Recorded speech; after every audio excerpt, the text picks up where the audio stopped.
तासापूर्वी जरांगेंनी पत्रकार परिषद घेऊन असं जाहीर केलंय की सरकार आता आम्हाला आरक्षण देत नाहीये, त्यामुळे आम्हाला आता राजकारणात यावं लागेल आणि आम्ही राजकारणात आलं तर आम्हाला नावं ठेवू नये.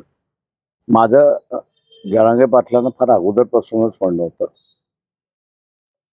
की त्यांनी निवडणुका लढल्या पाहिजेत आणि त्यांनी जर निवडणूक लढण्याचा निर्णय घेतला असेल तर त्यांच्या लढ्यासाठी तो फार चांगला आहे असं मी त्या ठिकाणी मानतो. त्यांनी हेही म्हटलंय की आम्हाला नावं ठेवू म्हणतात. ते नावं कशाला ठेवली कोणी? त्यांची चळवळ आहे, मागणी आहे.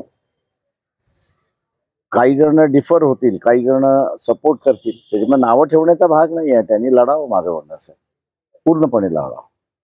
तर वंचित त्यांच्यासोबत जायचा काही विचार करा म्हणजे आत्ताच्या स्टेजमध्ये नाही. आम्ही ऑपोजिट कॅम्पमध्ये आहोत, त्याच्यामुळे आता जाण्याचा प्रश्न उद्भवत नाही. विधानसभेमध्ये वंचितची काय भूमिका आहे? ते आमचे हे उद्या संपल्यानंतर मग आम्ही बसणार आहोत. तर संजय राऊतांनी असंही म्हटलंय की ऍडव्होकेट आंबेडकरांना कायद्याचा अभ्यास करावा लागेल, कारण टाडा हा कायदा बऱ्याच दिवसात आधीच रद्द झालाय, तो त्यांनी राज ठाकरेंवर लावायचं सजेशन. मला ज्ञान शिकवलं